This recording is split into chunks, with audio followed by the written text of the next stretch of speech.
Hello, everybody, and welcome to another Just Enough Heshy show. And it's our last show before the Passover holiday. I'm going down to Florida. Me and Linda are driving, and we're going to be going through a bunch of states. I want to show Linda when I get elected what America's really like, but we've done it before. And I just want all my fans in Baltimore to know I'm going to be stopping at Dougie's over there. Anybody wants to pay for my meal, I'm still not elected. You're welcome to do so. I have on my show this week, not a Republican, a real Republican, a man with knowledge, a man with experience, a man that has spoken to me with kindness and has taken me with open hands and has guided me so far to the way that he's not at least stabbed me in the eyes like a lot of others. Thank you. His name is Stephen Maresca, district leader of the 49th district, has been a lifelong Republican. I'm hoping he's going to keep me out of any kind of legal tax problems, even though I'm very careful, but he's very smart at what he does. And he's been around. How many years are you a Republican already? I would say about 40 years.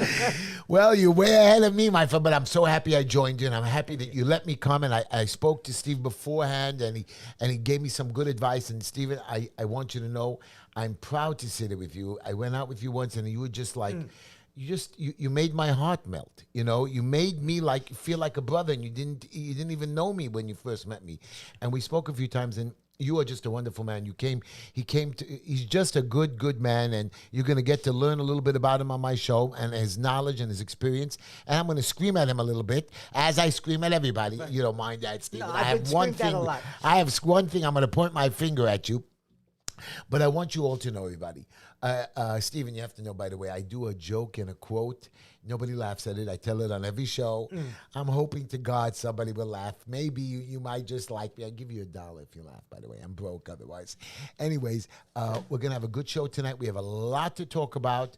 A lot of things happened. Something very bad happened as well. And we're going to talk about some personal things. We're going to talk about the city. We're going to see how it's getting better. You know, next week is the last week of signatures. So I'm down to my last few days. Anybody that wants to get in touch with me, you have my website that'll pop up to you right now, heshytishler.com. heshytishler.com, or you could email me at justenoughheshy@gmail.com. JUSTENOUGHHESHY@gmail.com. Tell me, we'll come to you for the signature. We'll tell you where we are, our offices. You can hit my heshytishler.com, and there's a contribution button there. You can contribute from $5 to not more than $175. You can come after us, and I'm trying to be very serious with you guys. This is a serious time. We're down to the last week of signatures, and we want no doubt to get on the ballot. By the way, if you want to call into the show, my number's going to appear. I'm going to point my finger down. If he ever puts up the number over there, I'm going to remember the number. What is the number he doesn't want to put it up. The number to the show is, who knows? You see how I'm pointing? I don't know the number to my own show. Really? You believe it? Yeah, I'm sorry. Oh, here it is. 646-974 1581. 646-974-1581. You can call into the show, or you can call us during the week, or you could justenoughheshy@gmail.com. We want signatures. We still could use more volunteers. We have a great team out there. We know my competitor doesn't have enough. We know that we're going to crush him. We know we're going to win this Republican primary, and I'm hoping my friend Stephen makes sure that I do that. So anyways, everybody, we're going to start the show quickly, and I just have two small ads. I have to do that. Sure. These are my friends, and one of them is my co-host. Ezra Levy, Esquire, specializes in all criminal matters, weapons possessions. He's very nice. He picks up the phone in the middle of the night. He's helped me with children, people in trouble, abused women. He does whatever I tell him. 2 a.m, he picks up the phone. Ezra Levy. Again, drug offenses, domestic violence, theft offenses, assaults, DWI, criminal and family court, order of protections. Again, his number is below me, 917-755-1187, 917-755-1187, or Ezra Levy Law Firm at gmail.com, EZRALEVYLAWFIRM at gmail.com. I miss you, Ezra. I wish you'd come back to the show already. I know that you had some to take care of some personal things, and you're wonderful. Now, I'm doing one more ad this week. He's my barber. Oh, yeah, he's a wonderful guy. He does my hair very well, and he cuts out all the white hair. Oh, well, that's very important. Very important. I'm running for election. I got to look good. He trims he's very good. I don't want to tell you what else he does for me. Baruch's Barbershop, located at 108 Avenue I, Brooklyn, New York, between, he's 11213. He's going to work late hours starting from Sunday, Monday, Tuesday, till before the Passover holidays. You know that you can't get haircuts supposedly after, whatever the village is. So Baruch's Barbershop, located at 108 Avenue I. You can make an appointment at 718-758-5187. Again, his number pops up on my screen, 718-758-5187 or 347-845-9131, 347-845-9131. You could text him for appointments. He's very good. Baruch's Barbershop, 108 Avenue I. And look at me. He made me look much better, and I look thinner. Do I look thinner? Oh, absolutely. Again, this guy, I only promised him $1 for that, but I'll give him $2. Anyways, everybody, we're ready to start our show. We have a lot to talk about, but I want to give you a quote. And this quote I did because I knew you were coming, Steve. Mm-hmm. And, you know, we are the same, but we're from two different families, in a sense. Two different, we grew up a little different, but we really didn't because we're both New Yorkers. And I made you this thing. We have to stand up as a country and a people. We have to make America live by her own words, that all men realize the truth as a nation. We are all fingers upon the same hand. We may not look alike, but we're all needed. My dear friends, this is America. We have a set of rules that we were given to. We are Americans. We are different, but really we're the same. Me and Stephen fight for the right of the people. Look at him, 40 years in politics. How many people have tortured and screamed at you, Stephen? Many. I know, and I'm not even doing it that long, and I'm nervous. This is a man who cares about America, who cares about his country, who cares about his city, and who cares about his community. And I'm proud to sit next to him because I hope a lot to learn, and when I get elected, I'll be knocking on your door every single day. I'll answer. I'm going to give you one joke, and then we're going to go on with the show. Okay. Here's the joke. It's a quickie. I was thinking of a good joke before the holiday, and I've been doing a lot of speaking events. So I remember that I took my son Avram to one of my speaking events, and when my 5-year-old noticed that I bowed my head for a moment before starting my speech, he says, why do you do that? So I said, you know, my son, I'm proud that you're so observant, you know. But he said, before I say my message to the people or give a speech, I asked the Lord to help me preach and give a good and interesting speech. And then my little 5-year-old replies, how come he doesn't answer? I know. At least you laughed. I'm sure my son didn't laugh at that. Anyways, we're going to start our show. Again, everybody, I'm going down to Florida, so all you Floridians that love me and always text and email me, I'm going to be in Fort Lauderdale. I'm going to be running around the restaurants at Chalamoid. You can come by, sit down, crash on a meal. Linda's got money. She'll pay, not me. But come by and you have a good time, and you'll get to meet me, Linda, and the family. I want to ask you a question, and I'm going to start right from the top. If you're not angry with me, I want to ask this question. You heard about the shooting today, and it's not just the shooting that's only in Tennessee, but it's all over the place.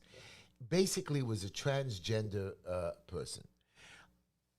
Is it our fault? Are we allowing this? I mean, you and I grew up differently, and I don't have no problem that you're gay and transgender, but we're teaching them, and we're making them so crazy that they should be fixed mentally. That we should be not psychiatric telling them they can't be transgender, but not teaching them or talking to them or making them crazy. It's our fault. I mean, I believe that the shooting, how do we stop it? And also one more question. I know you're Republican. I know you believe in the Second Amendment. I'm a very big staunch fan of all the amendments, especially the 4th, 1st, and 5th, and the 14th. But my question is, what do you think about guns? I think the proper people have the right to own firearms to protect themselves.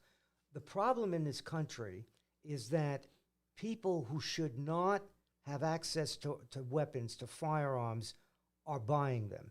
And there should be stringent background checks on people who purchase or attempt to purchase firearms. If you do not have a problem in your past and you're buying a firearm for protection or for hunting, there should be no problem with that.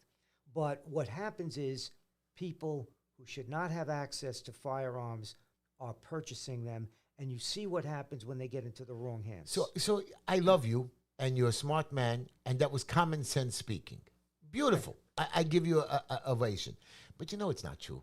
You know it's not possible. Why don't we have those stringent background checks? How come they're still getting the guns? How come they're still shooting? How come last year, and we're on pace to surpass 2,700 shootings? 420 murders. I don't even want to talk about the felonies are up. I don't want to talk about that your DA Bragg is allowing people out on cashless bail. He allows people who beat up people out after 18 months, even though they were hate crimes. And so you're telling me to be more stringent. I love you. You're very smart. Don't we have to come up with a solution? Don't we have to sit down as a plan instead of making crazy legislation, instead of ticketing the people, instead of congestive pricing, which is another thing I want to talk to you about, and cameras. So my question to you is fine, I heard what you said. Do we have a solution? Do we have an idea? I don't want you to get angry at me, but my idea was no guns to be legal no matter what in New York City. And my friend Christopher Messi, if he sees this, is going to come shoot me. He's coming past over to me. He's going to kill me. Heshy, how do you keep saying that? I don't know. The shooting in Tennessee, my dear friend, 3 children were killed today. 3, for no reason whatsoever. Somebody's got to explain this to me. I couldn't do it. I can't do it, Stephen. I'm scared. And it is a problem that does not go away in this country. We hear about shootings, people getting killed, mass shootings, because someone who should not have access to weapons has that, and that is a major problem.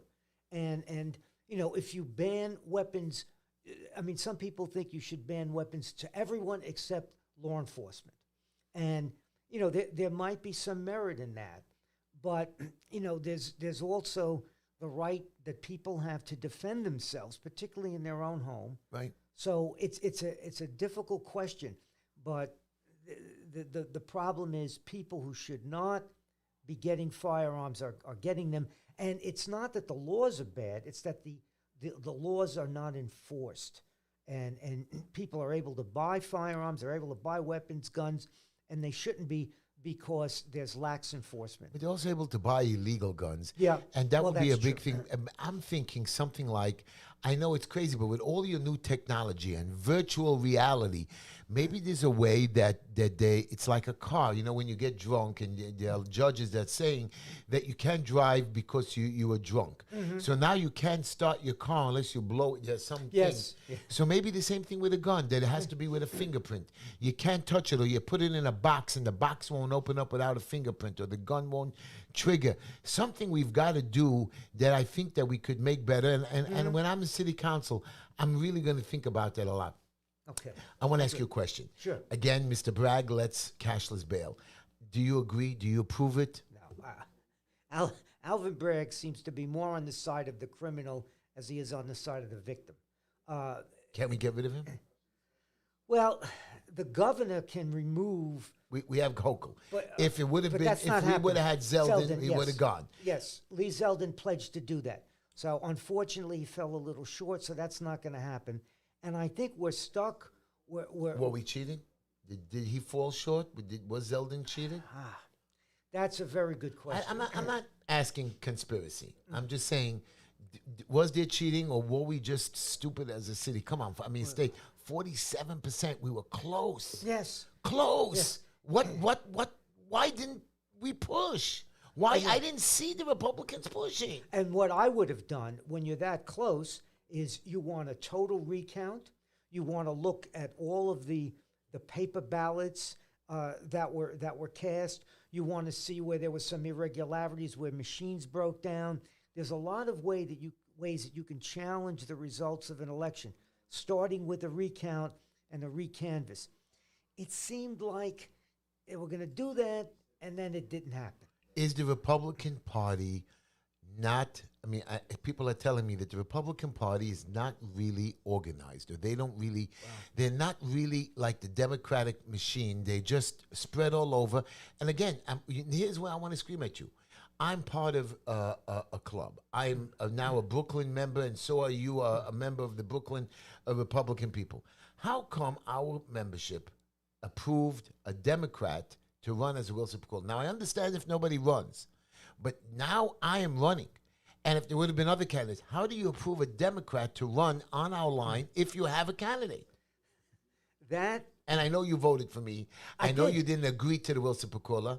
And I know it was a close vote. But still, I mean, again, that's not common. You just spoke common sense about guns. Shouldn't we speak common sense about our party and trying to fight and get more Republicans in? Absolutely. And what happens in a case like this is that you come to the executive committee and it's brought to a vote. Do we give a Wilson Pakula to this particular Democrat? And if the chairman wants it, it usually happens because the chairman can sway people who really are there. Some of them don't know what's going on. They don't care what's going on. Oh, he wants it. I'm going to vote for it because I want to make sure I work the next round at the Board of Elections. You know, that's not the way to do things. So you give Wilson Pakulas to candidates who maybe shouldn't get them. Just to clear it up, a Wilson Pakula, guys, is that you can only run in the party where you're registered. To run in another party, the chairman of that party has to approve you with his committee to run. And usually it only happens if there's no other competitor running in that party. But in my case, I'm the only one, it looks like, in the whole city of New York that they have allowed a Democrat to run against me. I don't like Kalmaniega anymore. I don't know if you like him, but I don't like him. He's done nothing. I mean, I'm not knocking him, but he's done nothing. He's really done nothing. I mean, let me put it to you this way, and I'm going to pitch it to you again. Raising our taxes by 18%, Mr. Accountant, Mr. Tax Executive, during COVID. I mean, aren't you upset about that? Your people are, as it is, struggling. You see what's going on. And now congested pricing. I know it was pushed off another year. Right. But I didn't hear him get up to scream. I didn't get to hear stop it. You can't keep torturing the people. You know, I have a ticket in my pocket. Everybody on 16th and 17th Avenue on the holiday got a $50 garbage ticket. How does every single house have a garbage ticket? Do you think our councilman picked up the phone and spoke to the sanitation chief, spoke to him that it's a holiday to remove it? The answer is no. The answer is no. I know it's a stupid thing. He's busy with the billions of dollars and budgets and the committees and the ethics committee. Unacceptable. That's why I'm against him, and he's been doing this for a long time, and that's why I'm upset with our little party right now. I mean, I'm going to challenge him. Whether it was Democrat, I would have gone, but I went Republican because I want the people to come out. I want both Republicans and Democrats to have a chance to vote, not just the Democrats to decide who's going to win. In my community, Stephen, if I run and win the primary, at the final election, we will have everybody coming out. So Democrats and Republicans of this community can really decide. So if Kalman wins, he's going to win because everybody came out, not because the Democrats chose it. That was my plan. That's why the Democrats control, so people run in the Democratic line so they can get in. I'm going to fight from the Republican side. I think I know how. I'm a businessman. I'm a budget man. I've helped thousands of people. I win violations. I know how to go to court. I know how to argue cases. I know how to filibuster. You're going to have a good time with that one. I'm there. You're going to come visit me. But again, I'm still disappointed with you guys. I'm still disappointed that they didn't actually stand up and say, we're not scared of you, Mr. Councilman. We're not going to back you. And he only has 2 more years, so what was the gamble anyways, giving him the 2 more years? I don't know. I'm disappointed. It wasn't, I didn't vote for it. I know. I know. You are on my side all day. That's right. Now I want to go again with your Bragg guy. You saw that, I mean, he hasn't been indicted yet, Mr. Trump. Right. I like him. I don't know if you're picking DeSantis. Everybody's telling me DeSantis is better, that Trump has lost it. Well, okay, everybody makes mistakes. I make mistakes. Everybody has something to say wrong. He met with the white supremacists. He didn't. Truth of the matter is, he did a good job. Bottom line, everybody has something bad to say, and he apologized, or did he not apologize, or whatever he was trying to be. He is the president. Right. He was the president. He had to negotiate deals with South Korea, North Korea. He did pretty good with North Korea for a while. He was no problem scaring people off wars. So the man went down and said, listen, guy, Cain, whatever his name is, West, stop it. Come, I'll treat you to a lunch or a dinner. I don't know. So my question to you is Bragg was supposed to indict him last Tuesday or this Tuesday. It didn't happen. Right. Could it be that the grand jury just says, go jump in the lake? The grand jury can give indications that there's not enough evidence to indict him, so they're postponing it. Now the grand jury is off for a week, But can Bragg, even though the grand jury says no, still indict him? No, you can't indict without a grand jury. Wow. So it's interesting because usually they fly with this indictment. So maybe he just didn't have it, Bragg. Yeah, it could be. Now, you can indict him in the realm of public opinion, but, you can't get a real indictment unless a grand jury indicts. And now here's my thing: they indict him, right? I mean, the election is a year away or a year and a half away. I mean, will Trump, you think, postpone it to be after his election, or he's going to allow it quickly? And if he gets to be a felon, he goes to jail.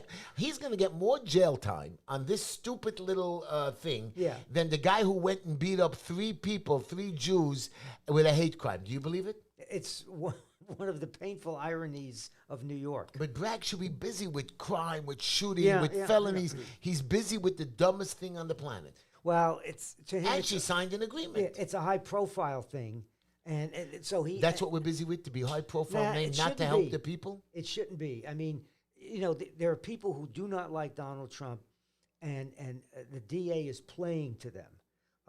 But that's not the way to conduct the office. That's not the way to be a district It's not what America is about. Exactly.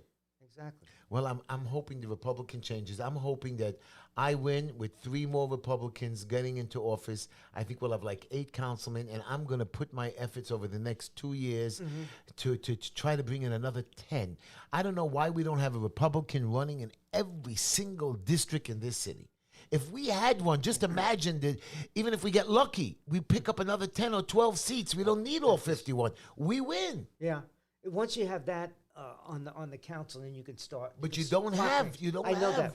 And part of the problem is the county organizations in the different boroughs are not strong enough even to recruit and field candidates.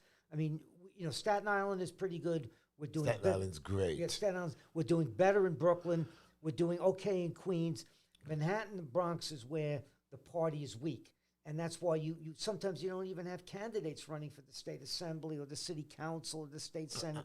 I know that you're more interested in the state assembly and the state senate, and that's nice. But I'm more interested in this city where I live, and I want the changes here. That's why I'm not interested in the senate or the assembly. No, I understand. So I'm going to fight. But I'm telling you now, when I get elected, not only am I going to be fighting for my party, but I'm going to actually try to raise enough money and recruit candidates over the next 2 years to run in every single district. I'm going to try to get a candidate in every single district, even if we have no money, even if we lose. But at least I put up a challenge instead of these guys just running unopposed or just as a Democratic line. I believe we can change. Use your imaginations. That's why I'm upset with our party leaders. You're picking races that you think you could win. Pick them all. I get jobs all the time. Easy jobs. We make a lot of money on it. And then I get jobs like this week. I had some impossible jobs. And other people turned them down. I fight no matter what. What's the worst case scenario? That we lose or they tell me no? And I win most of the time because I'm very good at what I do. I know how to fix or compliance or work or change this narrative. But if we're not even going to try, it's an automatic loss. Yeah, automatic losses are not even a win for me. Yeah. You're right. I don't know. I tell you right now, I'm a little disappointed, and that's why I was here to scream at you. Okay. I want more fight. When I get in there, you and me, I'm hoping with wave our flag. This is my country. My grandson was born. I have 2 granddaughters, 4th generation American. I'm so proud of this country. I love this city. And I love the people. Congestive pricing. I'm going back to that. I mean, you drive. Yes, every day. I mean, I don't know. I know you're a rich man, but I can't afford. I mean, today I went to Staten Island, another $15 or $20. Yeah. Then I have to drive to the city battery tunnel. I got that. Yeah, so I'll take the bridge, take a little bit longer. I know that. I can do my shortcuts. Sometimes I don't have the time. Now you're going to charge me because I do go to the city every day, and I have my friends coming in, and I have the workers driving in town. You can't do that. It's not legal how they did it. It discourages people from driving. It discourages people from living in New York. If every time you have to go to Manhattan, you're going to pay, in addition to what you already pay, a congestion pricing charge. So there has to be a way to alleviate traffic congestion without discouraging people who need to travel, who want to travel, whose easiest way of traveling is by automobile, that they're going to get pounded with more charges. And the way congestion pricing is set up now, it's discouraging people from And that's why traveling, half the stores are empty in Yeah, Manhattan because people can't. And I want you to know, you're going to laugh at me. So, Heshy, you have a plan? I do have a plan. My plan is basically, I want you to test it in my neighborhood, but my plan is simple. There's a very big lot that they want to give away for $1 billion and build it the city. I want to take this sanitation lot that's not being used and combine it with another empty sanitation lot. I mean, they're both together. That's where it could be. Take their offices. I want to create approximately, in my neighborhood, Borough Park, Flatbush, and Midwood, I can create over 4,000 parking spots. That would be okay. Because I learned this from another a council member, Chaim Deutsch, who was doing a lot of stuff in Brighton Beach, turning cars sideways, creating more parking. And when he alleviated the parking situation, he was able to alleviate some of the driving. And he took the cars off the street. My job is that I would like to make like the airport. This lot that everybody, like in the olden days, I don't know if you remember the municipal lots, which they still have, but there was a lot more of them. Create the municipal lots around. Have the people they must park there. From there, you take buses. They give you buses. And it drives you up 13th Avenue, 14th Avenue, Avenue J, Avenue M, all over the place. All the time, those were just like by the airport. You see the airport, traffic moves. Yes. I remember in the olden days where it didn't move. JFK, you would log to get to the terminal. Now you're able to move quickly. And you have the policeman moving along, not giving you tickets. Right. Moving it along. Yeah. That's what we're supposed to do here. Today I was stuck with a double parked car on one side, a UPS double. Just to open this car, he stopped over there. 15 minutes, 3 blocks back, each side was parked. Yeah. I got out, I took a picture. Why?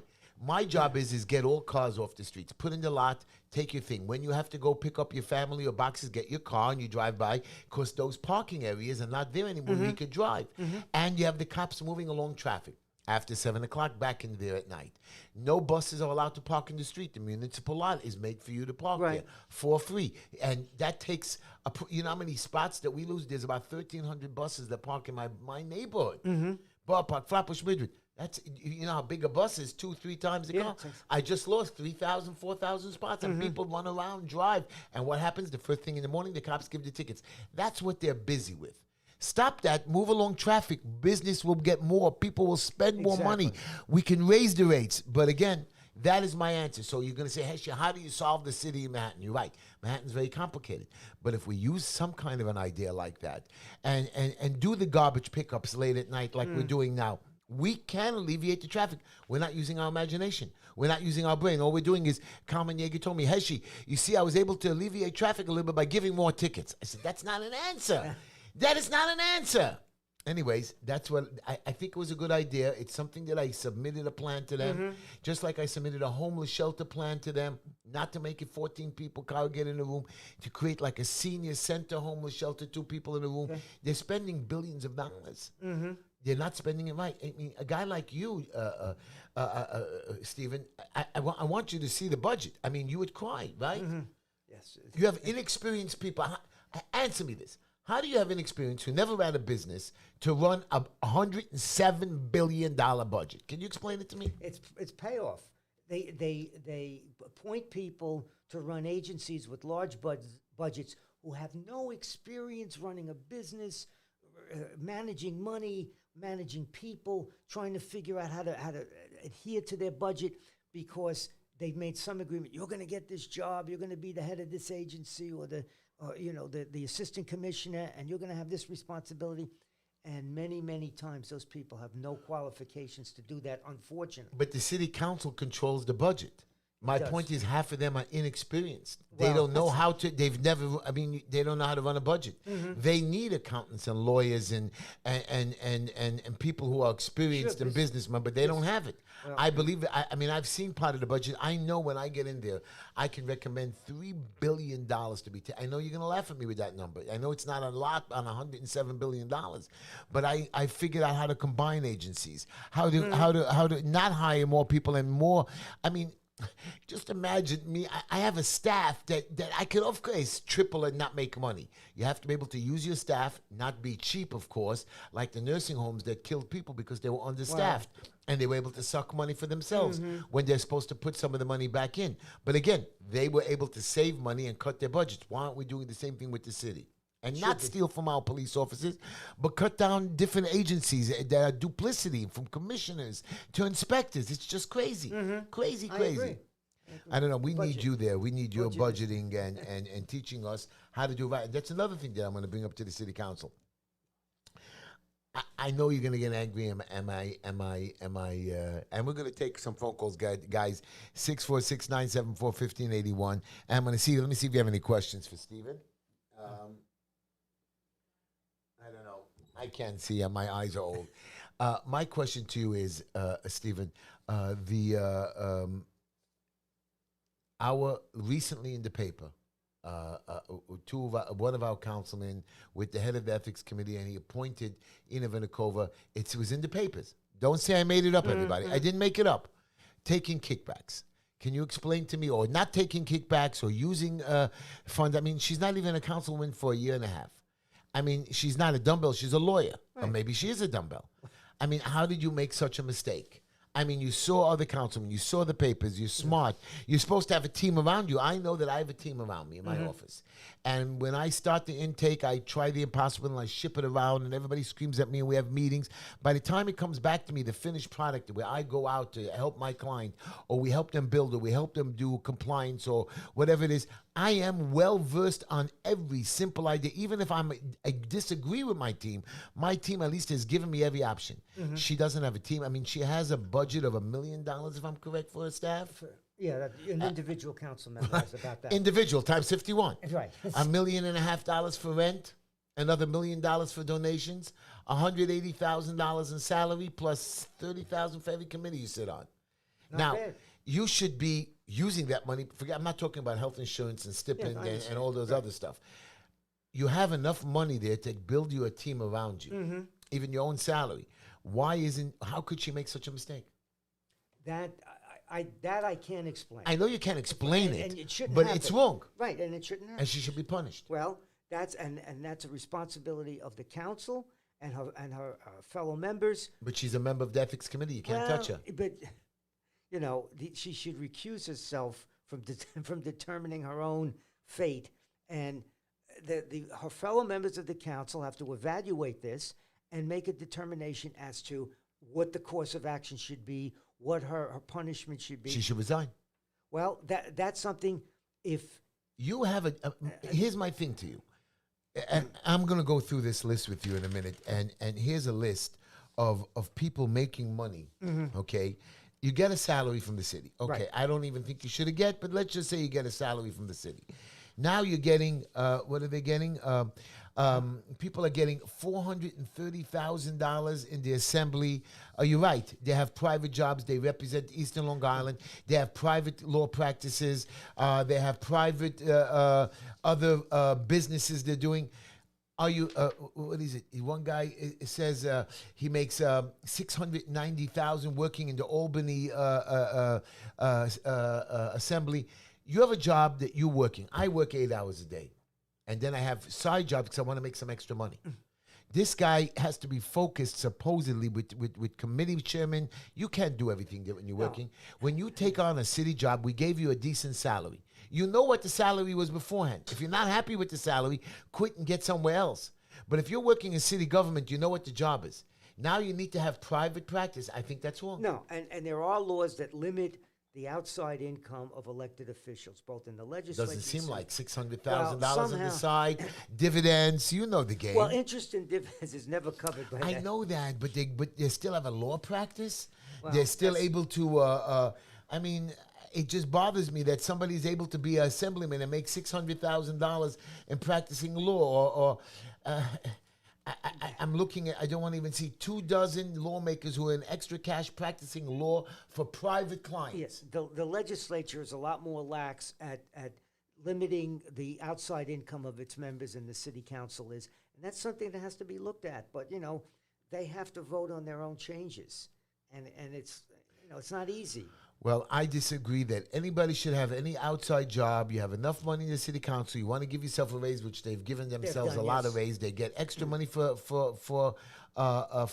committee Being on a members. committee, yeah. They get extra money for stipends. They get health insurance to bet. They get great pensions. If you don't want to be a city councilman, the money's not good enough for you, get out. Yeah, do something else. There's so many people that are qualified for the job that could use it, that are not greedy, that don't need it. that want to do good. You know, I was today at a food distribution center. So many people came to volunteer. They didn't ask for pay. They didn't ask for money. People donated food, and there's money that we get from the government for it. That's what you're supposed to do. When you're a city official, okay. I'm not going to say you can't support your family. We gave you a decent salary. You assess how much a guy should make. Sit down, create a committee, make more money. We got that. But don't just keep screwing us. They don't have the time because they're too busy doing their personal things. Well, yeah, that's a problem, and that there has to be a way to. I'm disappointed with Ina, and I don't think that she should run again. Now, was it a mistake? But running her own business on the side, that means you're not busy with us. Oh, she says, I'm busy. I take calls. You don't know what I do. I do know what you do. I haven't seen you do anything big. When you are a council member, I want to see. It's only 51 of them. Right. Why aren't they in the news all the time? Why aren't they changing parking regulations? Why aren't they telling us what's going on there? When I'm in there, I'm going to make sure that I'm going to videotape every day and tell everybody what's going on every day. But they're not. They send out a mailer once in a while, and it's not good enough to me. Anyways, I want changes in the city council. And how's your mayor doing? How do you love your mayor? Oh, man. Well, listen, the best thing I could Are say. we gonna put somebody up next time against him? We or are we should. just gonna run? No, we should put up a serious candidate against Eric Adams. Curtis says he's running again. Yeah, I know, and I love Curtis. Really. I love Curtis. Yeah, he's a friend of mine, and I think he's terrific. Whether he's the best candidate, I don't know. We have to see who else is interested. I mean, he's very good with people. I listen to him every day on the radio. I mean, he would certainly be a better mayor than Eric Adams, right? I mean, by miles. But we have to see what happens in 2 years. 60,000 homeless people, 20,000 homeless kids, and Mayor Adams is taking credit for taking 4,000 off the trains. That's not enough, Mr. Adams. Why aren't you coming up with a solution to solve the 60,000 people? People that are scared of what, he went to sleep in a homeless shelter. That's stupid. Yeah. That's stupid. Who asked you to go sleep there? I don't need you to go sleep there. I need you to make their lives better. I need you to give them safety. It's like being in a prison, those places. It's terrible. Again, I was in a woman's shelter this week. I bought pizza there. They're in a hotel. Even the hotel is disgusting. Yeah. It's so terrible. I don't know what to tell you. I go home at night and I lay in my bed in my little apartment. It's like heaven compared to what they have. I feel ashamed that you and I live in the greatest city in the world and we don't know how to solve a stupid problem. And that's one of the sad ironies about this city. So many different issues and we're not solving the problem. Oh, we have somebody on the phone that's going to give you a hard time. I'm sorry. We love him. Lenny, are you on the phone, Lenny? I'm not going to give anybody a hard time, but the thing I want to bring out is... By the way, I want you to say... One minute, Lenny. I want you to say hello to Stephen Maresca, district leader of the 49th District, Republican, and he's a good man. He's one of your people from Staten Island. Not really from Staten Island, but... He's a Republican. That's right. And if he's from Staten Island... He's not. He's mine. He belongs to me. Yeah. Not all the Republicans are yours. He's mine. But he should know that us Staten Islanders have been paying congestive pricing since that bridge went up. Yeah. How about that? Every time you cross that bridge, you pay. Every time we come home, we have to pay. That's right. But that's not what I want to get off my chest. That's for another day. But we do. Okay. Every time we leave this borough, we have to pay money to get back on the borough. I know. But the thing I want to bring out at the beginning of your show, you had mentioned that this person, and I can't watch the news for the next couple of days because I was a cop for 30 years. I can't see these children's faces anymore. It's left an impression on my head. But the thing is, one of the videos, Lenny, one of the videos actually shows a child laying on the floor dead. I don't want you're going to get me upset. I'm sorry. I know. But the thing I'm trying to say, anybody could go off. Anybody could go off, and go off the deep end. But my question is this. If this was 1960, and I'm going to get heat for this, or 1970, because people are going to tell me, oh, you're going to go backwards, would that person, that transgender person, if it was 1960 or 1970, you think that this person would have been able in any state to get a firearm? They wouldn't look at this person as, well, she was born a boy, now she's a woman, and now she wants a firearm, you don't think it would have raised some kind of a red flag? But because of the woke society that we now live in, you have to be very cautious and be careful of offending anybody. And that's not my statement at all. Let me make that perfectly clear. If you're gay, lesbian, or live your life. Live your life. But it would have never happened in the late 60s or early 70s that this person would have even gotten a firearm. And as far as you say about the Democrats, they're giving the store away. Look at your budgets. We have no money left. Mayor Adams comes out today, and I think in the New York Post I read, he wants to give the migrants barbershops. You have to go to school to learn here. My niece just did. She had to take a test for that. He's going to now front them with licenses, businesses. They're here illegal. Cuomo, didn't he want the illegal aliens to vote? Because Democrats give away the store. Yeah, Lenny, I want to ask that. 1 minute. I want. Shut up. Go ahead. 1 minute, but I want to ask you a question. That's a good thing, Stephen. To tell us. I mean, I'm not going to be prejudiced, Ted. I want you to get upset with me, but they're either illegal or they're not citizens. Right. I mean, the Constitution says no, you cannot vote. There's nothing to unless you're a naturalized citizen, not the green card member. You can't vote. You can't vote unless. How did we even almost think about it? Thank God they just knocked it down. Yes. But it's not completely out. They just put it on the side. It could happen. I mean, how do we stop it? That cannot ever happen, and you know it's close. Exactly, and it's one of the strategies of the Democrat Party to get permanent power by. So are we stupid? I mean, we see what they're doing. How do we stop that? Well, we got to. The court system is actually the best way because you cannot give a non-citizen the right to vote. You have to be a citizen to vote. And whenever But we did. They gave What them. is the court system today? Tell me, what is the court system Well, today? They don't go with the majority of the people. They go to the woke side. What is the court system? How could Brad keep letting these people out? You got a feeble-minded president with this tragedy that happened. Nationwide TV is asking for chocolate chip ice cream. There were 3 babies killed, and you're in front of a national audience saying that you have chocolate chip ice cream in your freezer? I know. This is America. John Wayne, Chevrolet. What the hell's going on? I want to hear Stephen's answer on the. I'm sorry. Everything I'm screaming at you, Stephen, that we spoke about. I can't allow us Republicans, Democrats, to allow. I'm not a prejudice, but you can't have a non-citizen vote. That's correct. I agree. And what's our solution? You said the courts. Go ahead. Right. Make sure that it doesn't happen. Make sure that no legislature or local town or city council votes to let non-citizens vote in elections. And then if somehow that is approved in a jurisdiction, you take it to court. And believe me, if it's taken high enough in the court system, it will be disallowed because the Constitution says only citizens can vote, and if it was taken to the Supreme Court, it would not be allowed. But they would try to do it in little municipalities. Right. So they're tricking you around the Constitution by doing it that way. It's not fair. To rewrite it. But my question to you is I mean, they know it's wrong. We see they're doing wrong. Mm-hmm. I mean, again, Republicans are not standing together and scream. I don't hear. Well, maybe you hear them. Do you hear them shouting? Part of the problem and the criticism I hear a lot is that, well, Republicans are not strong enough against, all these things.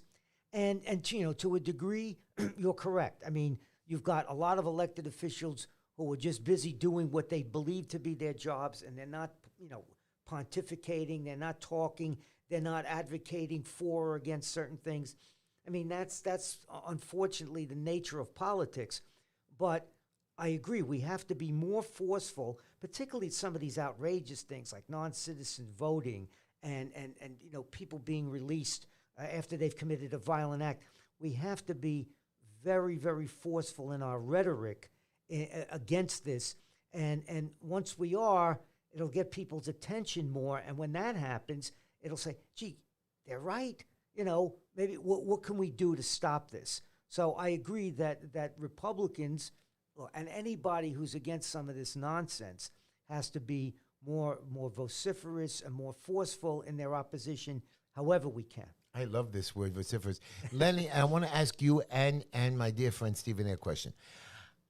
I'm not against shutting down Rikers, but I'm not against keeping Rikers Island open, because I think with the proper management, and I know you're saying, oh, they have the best commissioners, the cops, the COs are scared, the health people are scared, and now I'm reading an article, why does Rikers Island still lock people in shower stalls?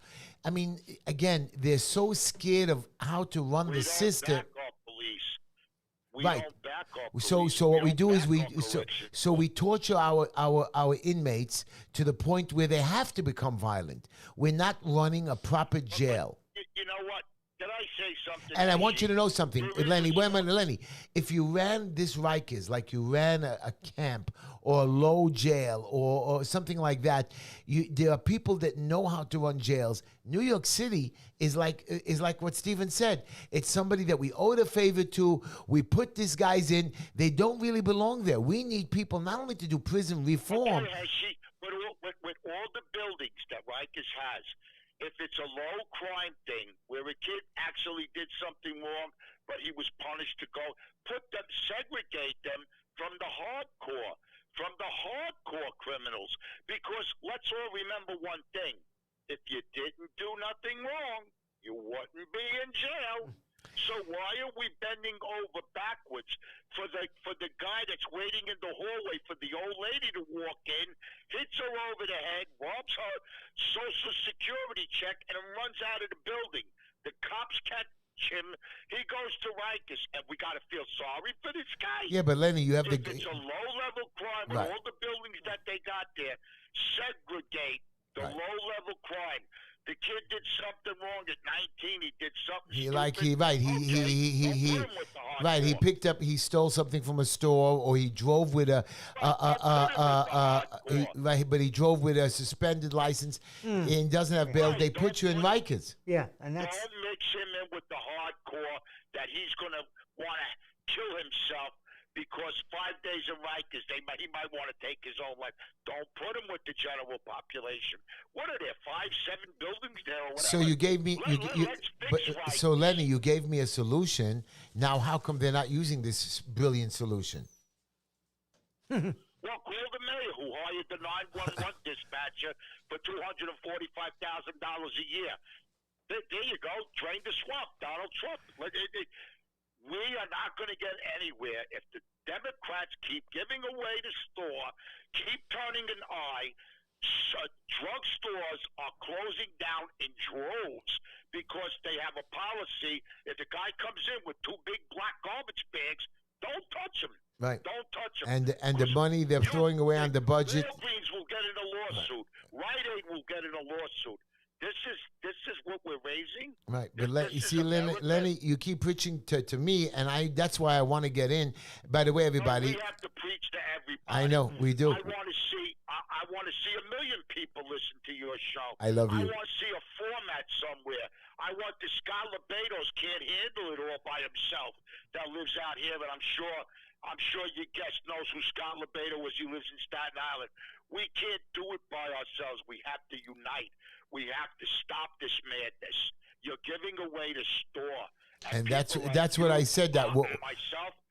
And that's what I said in the beginning of the show. But Lenny, that's what I said in the beginning of the show. We're all fingers upon the same hand. We might not look alike, but we all need to be together. And Lenny, standing in front of a supermarket today, giving away food and stuff like that. And are the people in your district that blinded that they don't see that you're a person that speaks from your heart? That they're going to vote for Yeager?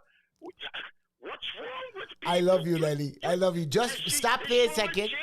I love If you. he screws up, we don't vote for him again. And he did. And I want my producer put on HeshyTischler.com. Everybody, pay close attention. Heshy Tischler. It's a website. It's a chance to vote. It's against the time to come volunteer. I really want to win that. Lenny, you make so much sense. How do we wake these people up? Well, right over here. That's But that's my point to you, Lenny. I have a man here with 40 years experience who's fighting the system, begging us, and I want him to step up, because when I get up there, I want him. I mean, maybe it's time for you. I don't want to say anything. I don't want to upset anybody, Chairman. But you know, Lenny. I mean, Stephen, you're brilliant. You're smart. You're articulate. You understand what's going on, and we're not winning. Well, that's the problem. You mentioned earlier a friend of mine by the name of Chaim Deutsch. Yes, Chaim Deutsch a was good a man. registered Democrat, but more like a Republican. And that man was crucified. Crucified. They threw him out of his job because of something that he didn't hurt nobody. He made a small mistake. He didn't even make the mistake. He didn't even know that it was a mistake. But that's my point to you. No, right, exactly. Exactly. So look what they did to somebody. He solved parking problems in his district. Garbage pickups. He worked tirelessly. I saw him in the middle of the night. Well, but Lenny, in the middle of the night, I went in the car with him, how he took a homeless guy that was stuck in a building, the people were complaining, and found him a place. Not didn't call the cops on him.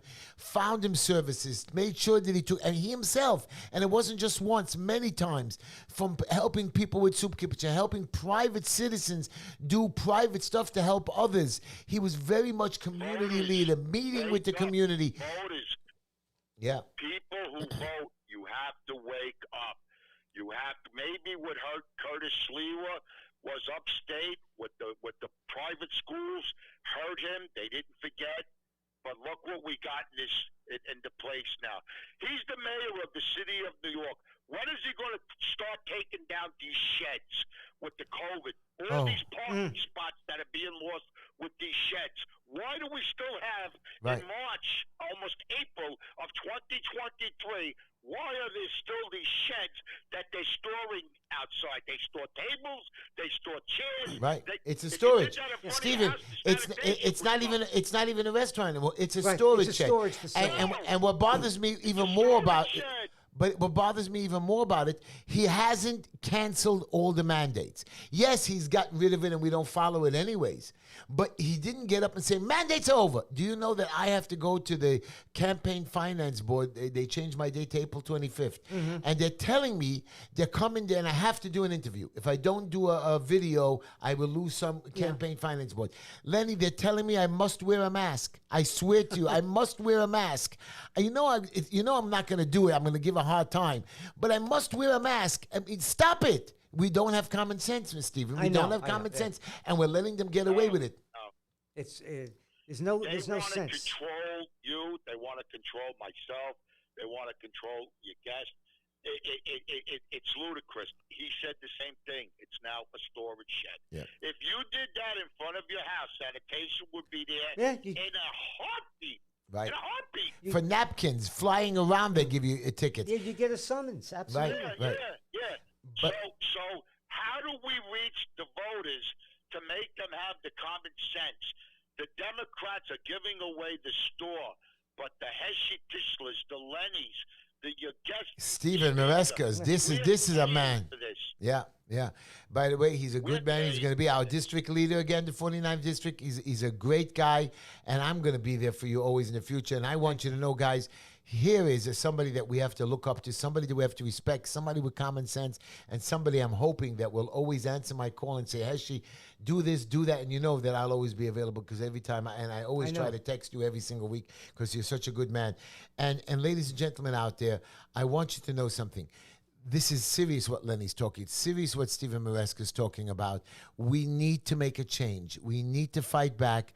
Please wake up. If not, hey, there's nothing I can fight with you. This is America, and you're allowed to do whatever you want. But I'm not here to preach. And I want to ask, before we come to the end of the show, and I want your opinion. Lenny, I want you to hear his opinion. We spoke about a lot of things. I know you like Trump. I want to ask you serious, because you're not going to lie to me. You're going to tell me common sense like you told me about Curtis. We're friends with Curtis. We like Curtis. I have no problem if he's mayor. But you know you were trying to get around that he doesn't have a chance to beat. him. We don't have. It'd be very difficult. Very difficult, and we need somebody to see if there's somebody else. Even though Curtis is running, and he's got 2 years to prepare himself. Fine, I got that. Here's my question to you: does Trump have a chance again against Biden? If Trump is the nominee, I think Trump would beat Biden. I do. Absolutely. Yeah, I think he would beat Biden, but he's got to get that Can I nomination. ask Stephen? Can Yes. I ask Stephen a question? Yeah. Go ahead. Go ahead, Lenny. What did he do, Donald Trump, except for being arrogant? What did he do to any voter in the United States? What did he do? What did he do? The man stepped on North Korean soil. The man stepped on North Korean soil. You know, Stephen, Heshy knows, I know. Ukraine would have never happened if Donald Trump was the president of the United States. Right. And Donald Trump, as president, did almost everything right. The problem is that people didn't like his personality, his mannerism, his approach. We were a safer nation. Right, and we were a safer nation. Absolutely. So they go on the superficial of what he says and how he does it, and they attack him on that. And since so many people are superficial thinkers, they think, oh, that's convincing. But Donald Trump. I think Alvin Bragg has come to the realization if he indicts Trump, that's guaranteeing Trump will be the next president of the United States. Yeah, I think absolutely, because you. Yeah, but Lenny, Lenny, Stephen says that he cannot indict without the grand jury. Now, these grand jury members are New Yorkers. They're not dumbbells. They're not hateful people. Maybe Bragg is hateful, but grand jury has common sense. Can I get in one more thing before the show ends? Yeah. Why was Letitia James hosting for 6- and 7-year-old children a transgender book reading? You don't think that she's confusing these children, 6 and 7 and 8 years old, are transgender to read stories to? They're not going to say, well, they're not going to say because their mothers and fathers are sick to let them sit through something like this. But they're not going to say, Mommy, that man's wearing lipstick and eye makeup. Yeah. That's ridiculous. But am I wrong? Am I wrong? You're 100% right, and I'm so happy that I've taught my children the right way. It's again the parents' responsibility. You're trying to give it to Letitia James or teachers. Teachers are there to teach a curriculum, not to come up with their personal ideologies. You know what I mean? And I believe that prayer should be in school or allowed to say the Pledge of Allegiance. I believe. Wait. Did you see with the United Federation of Teachers? Yeah. They're going to teach the teachers how to be less white. It was in the paper the other day. Come on, neither one of you saw that? Wow. Neither one of you two gentlemen saw that? No. I've heard something like that they're trying to indoctrinate the teachers through the UFT. Less white? Well, Coca-Cola said something like that last year.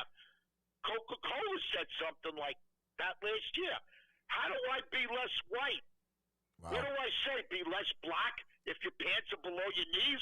Do I come out and say that? No, okay. That is prejudice. Lenny, we're done with that.